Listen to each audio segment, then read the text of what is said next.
या गारपिटीने शेतकरी अगदी काकुळतीला आलाय, हतबल झालाय। अतिवृष्टी आणि गारपिटीचा निफाड तालुक्यातल्या रुई धारण गाव आणि देवगाव परिसरातल्या 15 गावांना फटका बसलाय। त्यामुळे संतप्त शेतकऱ्यांनी आज मोबाईल टॉवरवर चढून आंदोलन केलं। त्या आंदोलनाचा आढावा घेतलाय आमचे प्रतिनिधी योगेश खरे यांनी। निफाड तालुक्यात मुसळधार पाऊस आणि गारपिटीमुळे मोठ्या प्रमाणात नुकसान झाले। अनेक गावं आज गारपिटीच्या तडाख्यामध्ये उद्ध्वस्त झालेली आहेत।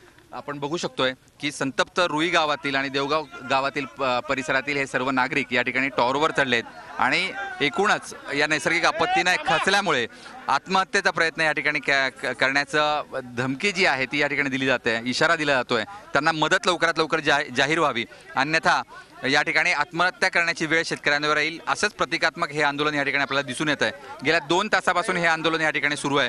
संपूर्ण गारपीट या ठिकाणी झाल्यामुळे शेतकरी चिडलेले आहेत।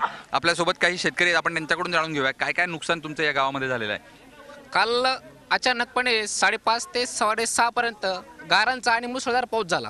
त्यामध्ये आता ज्या ह्या बागा आहेत या सगळ्या एक्सपोर्ट लेवलच्या बागा होत्या। एक्सपोर्ट लेवलच्या बागा तयार करण्यासाठी साधारण बागापेक्षा 4 पट खर्च होतो आणि आता फक्त तोंडात घात जायचा तर निसर्गाने या अशा प्रकारची हानी केलीत। निसर्ग एक पद्धतीने साथ देत नाही, त्यापेक्षा सरकार दुप्पट साथ देत नाही। शेतकरी संघटनेचेही काही लोक आपल्या सोबत आहेत।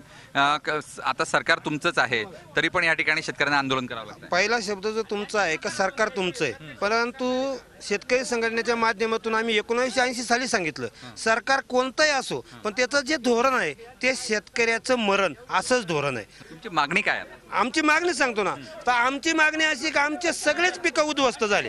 आज जमीन दोस्त सगळे भुईसपाट पिकं झाले। आम्हाला ही वरचेवर मलमपट्टी नकोय, आमचे पीक पंचनामे नको, काय नको, आम्हाला पूर्णपणे कर्जमाफी झाली पाहिजे। मग ते आज वीज बिल असो, कोणत्या बँकेचं कर्ज असो, सावकारी असो, सरकारी असो, ते पूर्ण माफ झालं पाहिजे। मराठवाडा आणि विदर्भाला 7,000 कोटींचं पॅकेज हे मुख्यमंत्र्यांनी जाहीर केलंय।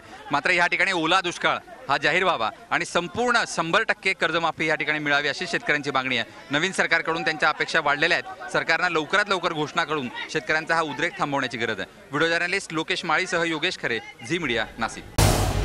झी 24 तास रहा एक पाऊल पुढे।